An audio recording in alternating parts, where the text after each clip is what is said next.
Can you tell me the difference between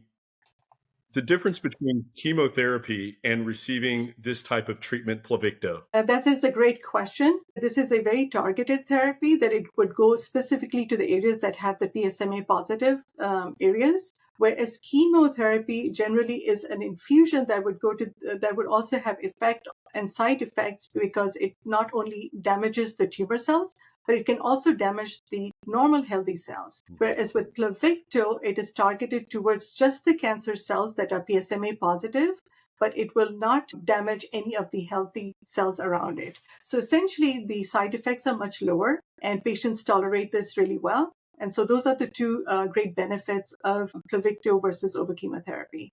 But again, generally, those patients at this point, these patients have already failed the chemotherapy, so their options are limited with how many chemotherapies they would get or what options they would have with the chemotherapies. How do you refer to this as a drug, or what is this treatment called? So it's called radiopharmaceutical. It is Radio. a drug.